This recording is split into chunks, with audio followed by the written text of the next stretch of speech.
गोस्वामी जी। और श्री गोस्वामी जी कथा का प्रारंभ कहां से करें, तो कथा प्रारंभ करने के लिए गोस्वामी जी संगम पहुंचे, तीर्थराज प्रयाग पहुंचे। प्रयाग की महत्ता क्या, विशेषता क्या? प्रयाग में संगम है, ज्ञान का, भक्ति का, कर्म का, जहां ज्ञान रूपी गंगा, ज्ञान रूपी सरस्वती, कर्म रूपी यमुना और भक्ति रूपी गंगा प्रवाहित होती है, जहां त्रिवेणी का संगम है और दो संतों के संवाद से कथा को प्रकट कर रहे हैं। और भैया भगवान की कथा और संतों के संवाद से ही प्रकट होगी। दो संत मिलेंगे तब कथा प्रारंभ होगी। चलिए मेरे साथ, अभी तो माघ का महीना है, प्रयाग में बड़ा सुख बरस रहा है, लोग कल्पवास कर रहे हैं। मेरे साथ यहीं से बैठे बैठे प्रयाग चलिए। एक बार जब प्रयाग में ऐसा अवसर आया, तब प्रयाग के महापुरुषों का स्मरण हुआ। गोस्वामी जी कह रहे हैं, भरद्वाज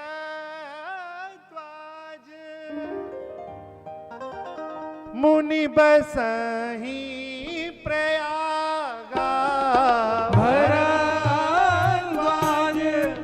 मुनि बसहि प्रयागा, भरद्वाज मुनि बसहि प्रयागा, भरद्वाज मुनि बसहि प्रयागा, तिनहि राम पद अति अनुरागा, तिनहि राम पद अति अनुरागा, तापस समदम दया निधाना, तापस समदम दया निधाना, परमारथ पथ परम सुजाना,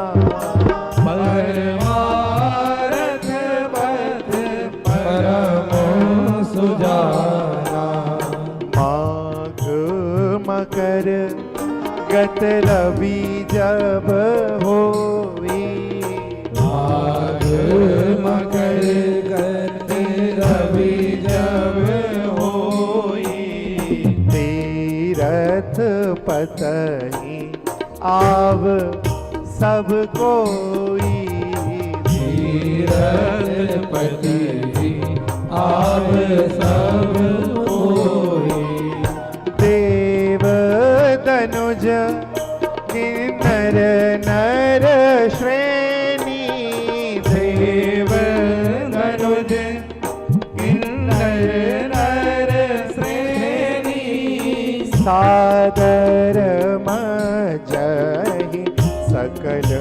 प्रवेणी, सादर मजहि सकल प्रवेणी, पूजहि राघव पद जल जाता, पूजहि माधव पद जल जाता, परसी अखय बटु हर सही गाता, परसी अखय बटु हर सही गाता, भरद्वाज मुनि बसहि प्रयागा, भरद्वाज मुनि बसहि प्रयागा, श्री भरद्वाज जी प्रयाग में निवास करते हैं। अद्भुत महापुरुष हैं। गोस्वामी जी कह रहे हैं, जिन्हि राम पद अति अनुरागा। अनुराग नहीं है केवल, अरे जिस अनुराग की प्राप्ति के लिए भरत जी अपने चारों पुरुषार्थ न्योछावर कर रहे हैं, हाँ? इसी प्रयाग में भगवती गंगा के समीप भरत जी कह रहे हैं कि मुझे अनुराग मिल जाए, जन्म जन्म रति नाम पद। राम जी के चरणों का अनुराग मिले। वो अनुराग भरद्वाज जी के पास कैसा है? अति अनुराग। गोस्वामी जी कहते हैं माघ का महीना जब मकर राशि में भुवन भास्कर सूर्य का गोचर आता है तो उस काल में सारे तीर्थराज प्रयाग पहुंचते हैं। तीर्थों का सम्मेलन होता है। तीर्थ गुरु पुष्कर पहुंचते हैं। हरिक्षेत्रम कुरुक्षेत्रम श्रीरंगम सेतु बंधनम सब पहुंचते हैं तीर्थराज प्रयाग।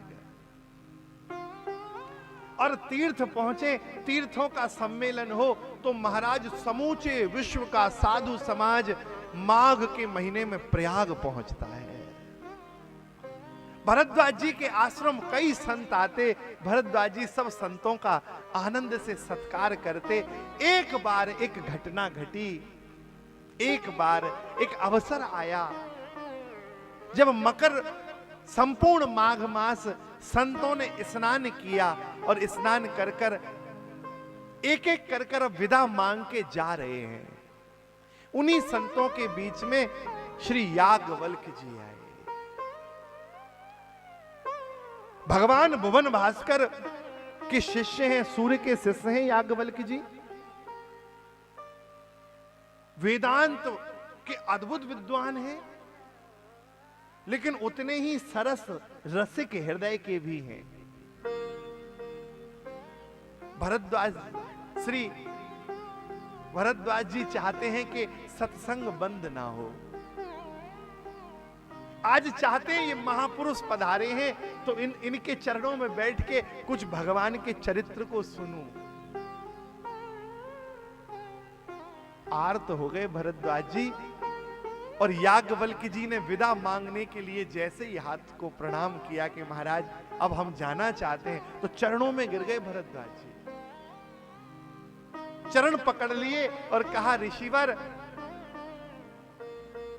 मैं प्रणाम करूं, मैं चाहता हूं आप कुछ दिन विश्राम करें, कुछ रुकें यहां। याज्ञवल्क्य जी ने कहा भरद्वाज जी मेरे विश्राम का क्या, मैं तो 1 माह से यहीं निवास कर रहा हूं। बोले प्रभु मेरे हृदय में संदेह है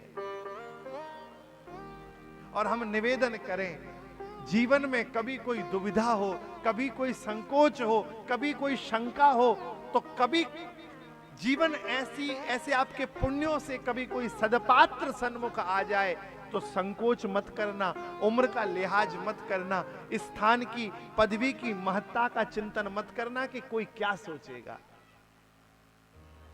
जीवन में कई बार हम भय के कारण या फिर लज्जा के कारण हम चूक जाते हैं अवसर, लेकिन भरद्वाज जी नहीं चूके। उन्होंने तो स्पष्ट कहा नाथ एक संशय बड़ मोरे, करगत वेद तत्व सब तोरे, कहत सो मोह लागत भय लाजा। मुझे भय भी है और लाज भी है। भय किस बात का है भाई? भय इस बात का है, मुझे भय है कि कहीं आप ऐसा ना समझ लें कि भरद्वाज जी मेरे से प्रश्न कर कर मेरी परीक्षा ले रहे हैं। क्या मेरी परीक्षा लेना चाह रहे हैं? इसका भय है। और लाज इसकी है कि आपको लगेगा बताओ त्रिवेणी के संगम पे रह रहा है, बरसों बीत गए, गंगा के किनारे रह के भी ज्ञान उदय नहीं हुआ। हम कई बार कहते हैं जीवन में यदि ज्ञान की प्राप्ति करना हो तो गंगा के किनारे बसना, कुछ दिन गंगा के जल का पान करना। गंगा के जल में सामर्थ्य है, आपकी बुद्धि में ज्ञान प्रकट कर देगी। यदि जीवन में कभी वैराग्य आए, कभी आपके मन में आए कि मुझे तपस्या करनी है, मुझे तप करना है, तो शास्त्र कहते हैं रेवा खंडे तपम कुर्यात। जाना नर्मदा के किनारे और नर्मदा के किनारे जाकर कुछ भजन करना, कुछ नियम करना, कुछ अनुष्ठान करना। और आपके मन में कभी आए कि मुझे भक्ति चाहिए, मुझे भगवान का प्रेम चाहिए, मुझे भगवान की रसमयी लीलाओं का श्रवण करना है, तो भैया फिर जाना वृंदावन, श्री यमुना का आश्रय लेना, श्री यमुना का रसपान करना। भगवती यमुना की कृपा से आपके हृदय में प्रेम प्रकट हो जाएगा। ये भगवान के प्रेम को प्रकट करने वाली है। मुझे लज्जा इस बात की है कि आपके चित्त में आएगा, बताओ कैसा बाबा है, इतने दिनों से गंगा किनारे रह रहा है, इसे ज्ञान नहीं हुआ। और केवल गंगा किनारा हो तो बात बने, वहां तो यमुना भी है, सरस्वती भी है। इतने दिन हो गए गंगा स्नान करते हुए, पूरा जीवन तो बीत गया सत्संग करते हुए, आज भी संशय है, आज भी शंका है। और भैया ये संशय और शंका ये तो बड़े बड़ों को होती है, और भगवान की माया में शंका हो जाए कौन बड़ी बात।